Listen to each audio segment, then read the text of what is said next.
Hello everyone. तो कैसे हैं आप लोग। जैसा कि हमने फर्स्ट पार्ट कवर कर लिया था जिसमें आपको सारे टर्म्स एंड टर्मिनोलॉजी से रिलेटेड जो भी डाउट्स है सारे क्लियर होंगे।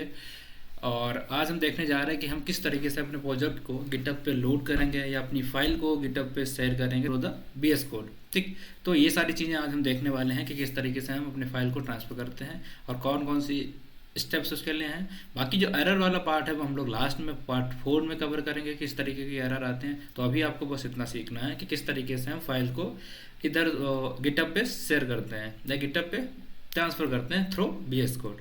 तो चलिए, सबसे पहले इस काम को शुरू करने के लिए हमें कुछ चीज़ों का ध्यान रखना पड़ता है। तो जो भी प्रोजेक्ट हम बनाने जा रहे हैं, तो प्रोजेक्ट बनाने के लिए दो चीज़ें और हमें ध्यान रखनी पड़ेगी। कोई भी प्रोजेक्ट हम बना रहे हैं तो उसके लिए हमें एक फ़ोल्डर बनाना पड़ेगा और उसका एक वर्चुअल एनवायरनमेंट बनाना पड़ेगा। ठीक है, तो देख लेते हैं। हम चलते हैं, हमने एक फ़ोल्डर बना के रखा है। ये हम फोल्डर बना रहे हैं, हमारा ये न्यू फोल्डर है, इसके अंदर हम न्यू वन फोल्डर बना दिए। ठीक, तो इस फोल्डर के लिए हम बनाना चाहेंगे अपना प्रोजेक्ट। ये फोल्डर पे हम अपना प्रोजेक्ट बनाना चाह रहे हैं। ठीक है, तो हम क्या कर रहे हैं, हम गए हैं यहाँ पे वी एस कोड में। हम वी एस कोड को ओपन करेंगे, फिर हम यहाँ से फाइल पे जाए।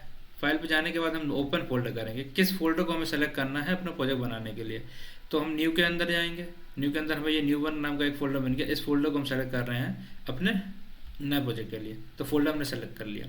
तो पहला स्टेप आपने सभी ने देख लिया होगा, समझ किस तरीके से अपने फोल्डर को सेलेक्ट करते हैं, बीएस को कैसे खोलते हैं। अब हमारी वेलकम स्क्रीन आ चुकी है, इसे हमें क्रॉस कर देना है। अब हम आगे देखें कि हमारे न्यू फोल्डर खुल चुका है। ठीक, तो नेक्स्ट स्टेप हमें क्या करना होता है, सेकेंड चीज़ हमें सेलेक्ट करना होता है हमें किस लैंग्वेज के इंटरप्रेटर से हम अपना कोड या प्रोजेक्ट बनाना चाह रहे हैं। तो जैसे हम सेलेक्ट करेंगे हमारा पाई व्यू कमांड पैम्पलेट। ठीक, कमांड पैनल के अंदर हम सेलेक्ट करेंगे हमारा इंटरप्रेटर क्या रहेगा। तो हमें ध्यान रखना है कि अगर हम कोंडा यूज़ कर रहे हैं, पीएस कोड यूज़ कर रहे हैं, तो हमें जो इंटरप्रेटर सेलेक्ट करना होता है वो हमारा बेस रहना चाहिए। जैसे यहाँ पे आप देख रहे हैं बहुत सारे पाइथन के इंटरप्रेटर दिख रहे हैं, लेकिन हमें सेलेक्ट करना है जो बेस वाला इंटरप्रेटर है। ठीक है, इंटरप्रेटर हमने सेव कर लिया है, सेलेक्ट कर लिया है, सॉरी। अब हम करने जा रहे हैं टर्मिनल। विच टर्मिनल, हमें न्यू टर्मिनल खोलना है। ऊपर से क्लिक करेंगे आप, राइट क्लिक, उसके बाद ये खुलेगा। अब आपको क्या करना है, ये जो दिख रहा है आपको, अगर आप देख पा रहे हो स्क्रीन, तो इसमें दिख रहा होगा, आप जो टर्मिनल देख पा रहे हैं वो हमारा पावर सेल का है, लेकिन हमें कमांड सीएमडी का कमांड प्रॉम्प्ट को खोलना है। तो ये हमने कर लिया है और ये हम इसे रिसाइज करके छोटा कर दे रहे हैं। ठीक, तो हम आप देख रहे हैं कि यहाँ पे बेस आ रहा है। अगर बेस आ रहा है तभी आपका फोल्डर सही से खुला है, अभी आपका जो इंटरप्रेटर है सही सेलेक्ट हुआ है, इसी पे हम अपना कोड कर सकते हैं। अदरवाइज ये काम नहीं करेगा या फिर आपको इसमें बहुत सारे एरर्स आ सकती हैं। एक्सटर्नल कमांड एरर आ सकती है, Python interpreter not selected error आ सकती है, बहुत सारे एरर आएंगे। एरर का वीडियो हम अगले टर्म में देखने वाले हैं। ठीक, तो अभी हमने देख लिया कि हमारा बेस आ रहा है। ठीक, तो पहला स्टेप हमने क्या किया था, फोल्डर से बीएस कोड से अपना फोल्डर खोला जिस फोल्डर पे हम अपना प्रोजेक्ट बनाने वाले हैं। सेकंड स्टेप हमारा क्या था, हमें अपना पाइथन सेलेक्ट करना था, पाइथन इंटरप्रेटर सेलेक्ट करना था। तीसरा हमने न्यू टर्मिनल खोला, मतलब टर्मिनल खोलना है जहाँ पे हम कोडिंग करने वाले हैं। और ये हमारा पार्ट है जहाँ पे हम चीज़ों को देख रहे हैं, जहाँ पे हमारी फाइल वो सारी चीज़ें स्टोर हो रही हैं। फोल्डर हमारा क्या है, ये फोल्डर है, यहाँ पे 3 आइकन देख पा रहे हो आप, ये फाइल का है, ये फोल्डर। अगर हमें और भी नए फाइल बनाने हैं तो हम इसकी हेल्प से बनाएंगे, और फोल्डर बनाने हैं तो हम इसकी हेल्प से करेंगे। ठीक है, ये हमारा वो फोल्डर है न्यू वन जो हमने सेलेक्ट किया है जिसमें अपना प्रोजेक्ट करने जा रहे हैं। ठीक, तो यहाँ तक कोई दिक्कत नहीं आ रही होगी, आपको समझ में आ रहा होगा सारा कुछ। तो हम आगे देख लेते हैं कि हमारा कोंडा एक्टिवेट बेस हमारा फंक्शन जो था एक्टिवेट है। तो हम यहाँ पे एक बार और कर देते हैं, कोंडा एक्टिवेट बेस, जो कि ऑलरेडी एक्टिवेट है। मैं एक बार आपको करके दिखाता, अगर ऐसा नहीं आ रहा तो आपको एक बार करना पड़ेगा कोंडा एक्टिवेट बेस, इसलिए मैंने ये फंक्शन कर दिया कि हमारा बेस फंक्शन जो है वो एक्टिवेट हो चुका है। ठीक, base function in the sense Python जो हमने सेलेक्ट किया था वो एक्टिवेट हो रखा है अभी। चलिए, तो सेकेंड थिंग हमें क्या देखना है, सेकेंड चीज़ हमें क्या देखना पड़ेगा यहाँ पे, हमें बनाना पड़ेगा एक virtual environment. Virtual environment what होता क्या है ये, देखो एक तो हमारा नॉर्मल एनवायरनमेंट होता है, जो हमारा इन्वायरमेंट का मतलब क्या होता है, जहाँ पे अपनी फाइल पैकेज फोल्डर और सारी चीज़ जो भी डिपेंडेंसी होती है हमें प्रोजेक्ट बनाने के लिए, उन सारी चीज़ों को जहाँ पे हम रखते हैं उसे हम बोलते हैं स्पेस। ठीक, उसी स्पेस को हम बोल देते हैं कि हमारा ये इन्वायरमेंट। किसी भी प्रोजेक्ट को बनाने के लिए एक एनवायरमेंट हमें चाहिए होता है जिसमें उससे related language, file, folder, everything we will contain over there. ठीक है, बट हमें एक यहाँ पे बनाना virtual, virtual in the sense हम इस इन्वायरमेंट को बनाना चाह रहे हैं, वर्चुअल इन्वायरमेंट को, ताकि ये सिर्फ इन्वायरमेंट इस प्रोजेक्ट से रिलेटेड चीज़ों को स्टोर करे बाकी अगर हम दूसरा प्रोजेक्ट बनाएंगे तो हमें फिर बनाना पड़ेगा एक नया वर्चुअल एनवायरनमेंट जिसमें उस प्रोजेक्ट से रिलेटेड चीज़ों को वो स्टोर करके रखेगा। ठीक, तो आप समझ में आ रहा है कि वर्चुअल एनवायरनमेंट का पर्पस क्या होता है कि प्रोजेक्ट के रिलेटेड जो भी डिपेंडेंसीज हैं, मतलब प्रोजेक्ट हमारे डिफरेंट है तो उनका रिलेटेड डिपेंडेंसीज भी हमें अलग होंगी। ठीक, तो हम क्या कहते हैं उन सारी चीज़ों को एक नया वर्चुअल एनवायरनमेंट बना के उसमें रख देते हैं ताकि हमारा कुछ भी मैसअप नहीं होगा अगर हम बेस एनवायरनमेंट में सब कुछ कर देंगे। तो चलो कर लेते हैं, हमें करना है नया एनवायरनमेंट बनाना, तो हम क्या कर देंगे कोंडा, ठीक, क्रिएट, ठीक, कोंडा हमारे क्या अनाकोंडी, क्रिएट का मतलब हम बनाने के लिए कह रहे हैं एनवायरनमेंट। हमारा पे दो फंक्शन है /p, ये होता है पैकल के लिए, इसका मतलब क्या होता है कि हम एनवायरनमेंट बनाने जा रहे हैं। अब एनवायरनमेंट का नाम हमने लिख दिया BENB। हम आगे देखना चाह रहे हैं किस लैंग्वेज से बनाने जा रहे हैं एनवायरनमेंट, Python/3 जिससे हम बना रहे हैं 3.87, किसी भी लैंग्वेज से बना सकते, किसी भी वर्जन से बना सकते हैं पाइथन के आप। ये मैंने लिख दिया। अब इससे हमारा क्या होगा एनवायरनमेंट बनेगा। ठीक, अगर हम यहाँ पे एक चीज़ आपको दिखाते हैं करके, थोड़ी सी एरर मैं अभी बात कर लेता हूँ, थोड़ी सी एरर बीच में गैप है, या हम इधर देख लेते हैं, इधर हमारा कुछ भी गैप है, इधर भी गैप है कुछ, ठीक है, तो हमारा क्या है देखते हैं क्या होगा। ठीक, तो हमारे invalid package specification Python this, तो हमारा पाइथन वो ले नहीं पा रहा कि ऐसा कोई पता नहीं है, हमें बिना गैप दिए लिखना है। ठीक, कहने का मतलब इतना बिना गैप दिए, तो हमने लिख दिया कोंडा क्रिएट BENB। इसका मतलब क्या वर्चुअल, और ENV का मतलब है एनवायरनमेंट। ठीक, किस लैंग्वेज का यूज़ कर रहे हैं, पाइथन 3.8। ठीक, हमारा एनवायरनमेंट बन जाना चाहिए। ठीक है, चलिए हमारा ये क्या हो रहा है, ये प्रोसेस चल रही है एनवायरनमेंट बनने के लिए। ठीक, तो अगर आप किसी भी तरीके की एरर करेंगे, जैसे आपने स्पेस दे दिया, ज़्यादा स्पेस दे दिया, यहाँ पे हमारा क्रिएट का मतलब क्या है, P का मतलब क्या है, सारी चीज़ें हम देखने वाले हैं। ठीक है, अब हमारा क्या हो गया, यहाँ पे एनवायरनमेंट बन गया। अब एनवायरनमेंट एक बार हमें और पूछा यार कि बनाना चाह रहे हैं या नहीं। अगर आपको नहीं बनाना तो आप N कर सकते हैं, अगर आपको बनाना तो आपने Y कर दिया और एंटर दबा दिया, तो आपको आगे की प्रोसेसिंग होने लगी। हमारा क्या है, हमारे पास एक फंक्शन आ चुका है, यहाँ पे कोंडा एक्टिवेट करना है आपको एनवायरनमेंट, डीएक्टिवेट करना है। तो हम चल रहे हैं अपने एनवायरनमेंट को एक्टिवेट करने, कोंडा एक्टिवेट, हमें लिखेंगे अपने एनवायरनमेंट का नाम तो BENB, लेकिन ये यूज़ नहीं, ये एरर दे देगा। ठीक है, क्यों, क्योंकि हमें डायरेक्ट हमने BNB कर दिया, ये इस फाइल तक पहुँच नहीं पा रहा, तो हमें क्या करना पड़ेगा, इस फाइल का पाथ देना पड़ेगा, कोंडा एक्टिवेट, और हमें क्या करना है BNB पे जाएंगे, राइट क्लिक करेंगे, देन हमें कॉपी पाथ करना है, उसके बाद इस पाथ को यहाँ पे कैप देके यहाँ पे पेस्ट कर देना, हम एंटर कर रहे हैं।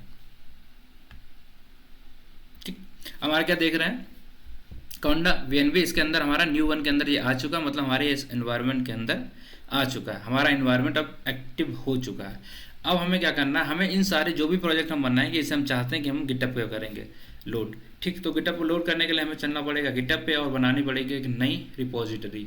ठीक है, चलो आइए देखते हैं।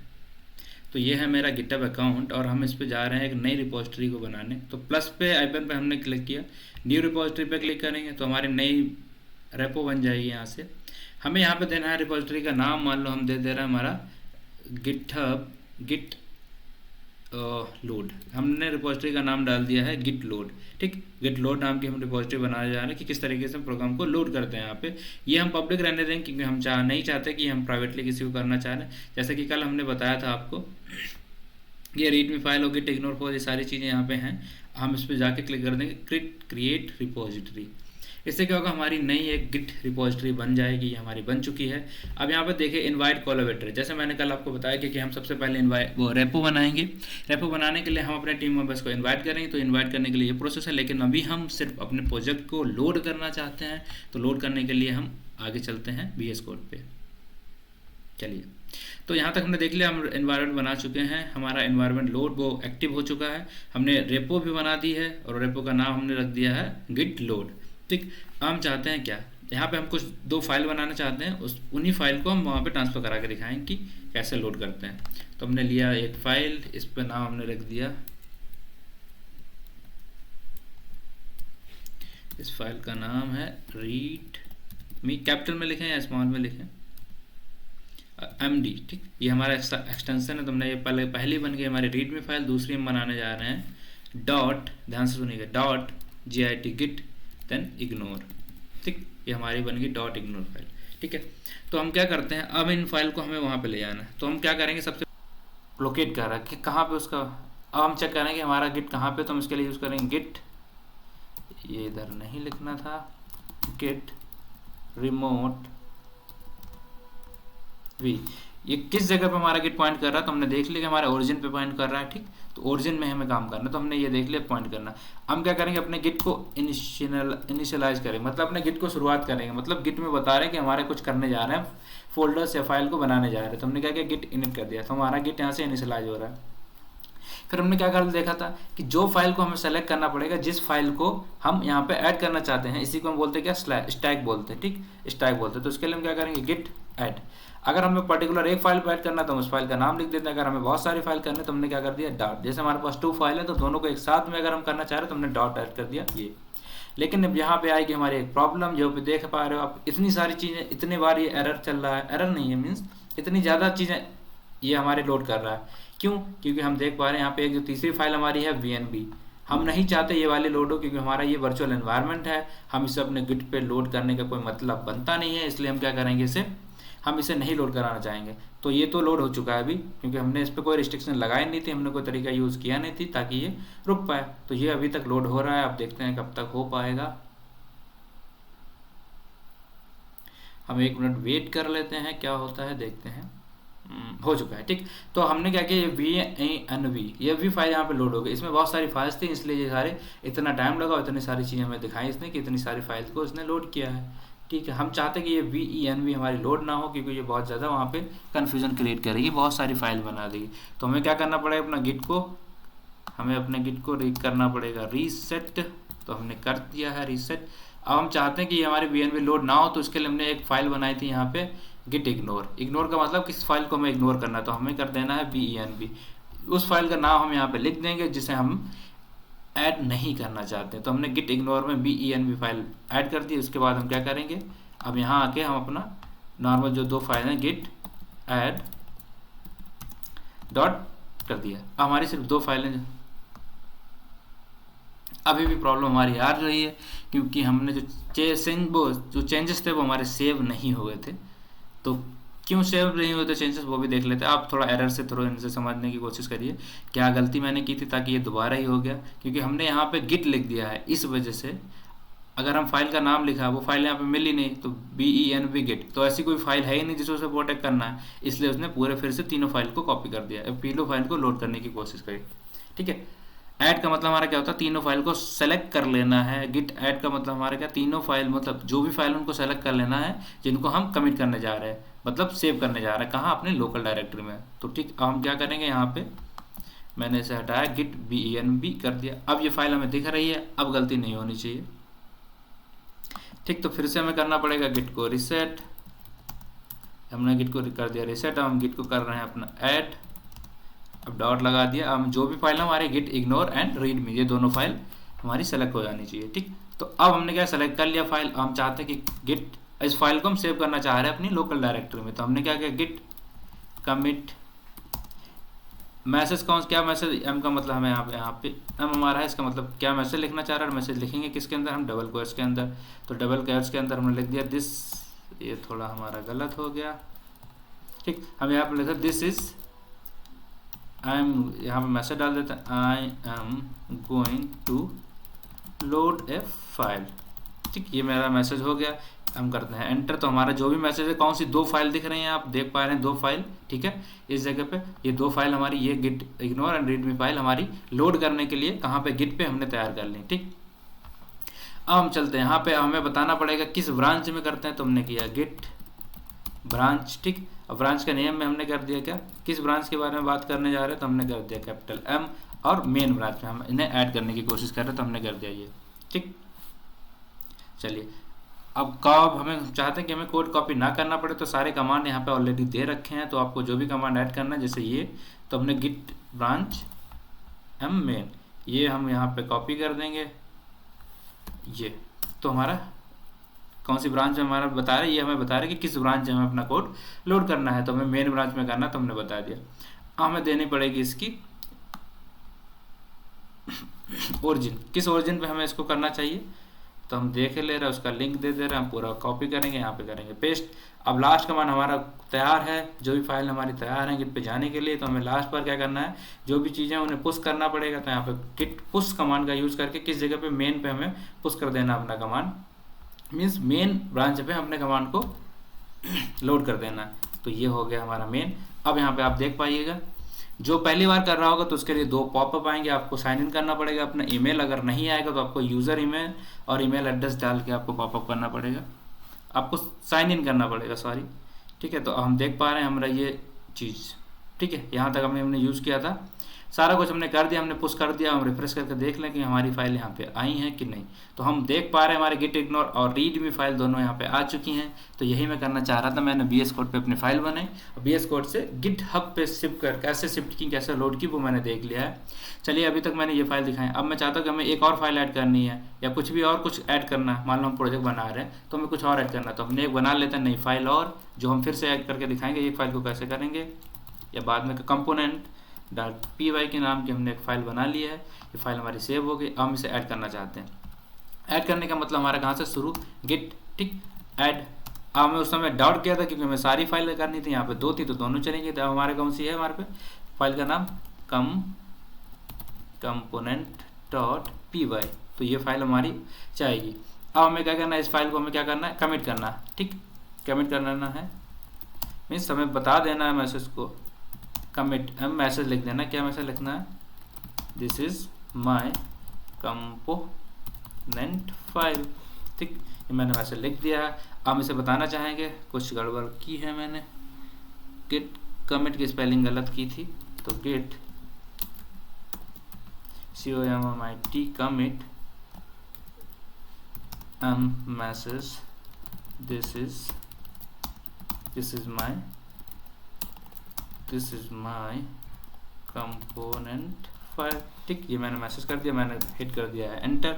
अब ये फाइल 1 फाइल यहाँ पे दिखा रहा है कि ये लोड करने के लिए हमने अपने लोकल डायरेक्टरी में सेव कर ली है। इसी को हमें लोड करना, किस जगह पे लोड करना हम यहाँ पे देख लेंगे। तो इसे देखने के लिए अगर हम एरो की का ऊपर वाले दबाएंगे तो हम अपने कमांड पता चल जाएंगे किस, जैसे ब्रांच वाला कमांड अगर हमें चाहिए तो हमने ये दिया, किस ब्रांच में हम लोड करना चाह रहे हैं तो हमने कहते हैं गिट ब्रांच मेन ब्रांच में। अब हमें चाहिए क्या, ओरिजिन, किस ओरिजिन पे हमें ऐड करना है, ये हमारी ओरिजिन आ चुकी है। ठीक है, ऑलरेडी एग्जिस्ट दिखा रहा है क्योंकि उस ओरिजिन पे हमें पता है कि किस जगह पे हमारा गिट पॉइंट आउट कर रहा है, तो हमें पता चल गया यहाँ पे करना है। ठीक, हम करना क्या चाह रहे हैं, इसको पुश करना चाह रहे हैं, जो भी ब्रांच हमारी इसको पुश करना चाह रहे हैं, तो हमने इसे कर दिया पुश। अब देखिए आप 2 मिनट वेट करिए, देखिए आपका हाँ हो चुका है सक्सेसफुली, ये हो चुका है हमारा जो भी हम करना चाह रहे थे। हम कंपोनेंट फाइल को भी यहाँ पे अगर हम दोबारा रिफ्रेश करेंगे तो हम दोबारा फिर से कंपोनेंट फाइल को यहाँ पे देख पा रहे होंगे। ठीक, तो जो मैसेज पहले हमने लिखे थे ये हमारे मैसेज लिख के आया था क्योंकि हमने मैसेज के अंदर लिखा था। ये हमारा टाइमिंग दिखा रहा है। ठीक है, ये हमारा जो हमने मैसेज दिया था this is my component file, वो यहाँ पे आ चुका है। रीड मी फाइल जो ऑलरेडी कंपोनेंट दिया होता है गिटहब बनाने टाइम, जिससे हम समझते हैं कि हमें क्या काम करना है। अगर तुम अपने प्रोजेक्ट में कुछ यूज करना चाहते हो तो हमने ये रीड मी फाइल बनाई थी। तो जो भी चीज़ें हमें करनी थी वो सारी चीज़ें हम कर चुके हैं। तो आई होप कि आपको सारी चीज़ें समझ में आ गई हैं। इसमें बहुत सी एरर आएंगी अगर आप पहली बार कर रहे होंगे, तो उन सारी एरर को, जो भी एक्सपेक्टेड या कॉमन एरर है, उनको हम देखने वाले हैं अगली वीडियो में। तो टिल नाउ अभी के लिए सारा कुछ हम लोग कवर कर चुके हैं। तो thank you for watching the video. I hope कि आपको सारी चीज़ें समझ में आई होंगी। आप ज़रूर ट्राई करिएगा जो भी चीज़ें हमने की हैं, और उसके बाद कोशिश कर जो भी एरर है मुझे कमेंट में टाइप करके जरूर आंसर करने की पूरी कोशिश करूंगा। इसके बावजूद 2 दिन बाद हमारा आ रहा है नया एरर्स का लेक्चर, जिसमें हम ऑल टाइप ऑफ एरर्स को हैंडल करने की कोशिश करेंगे। So thank you all.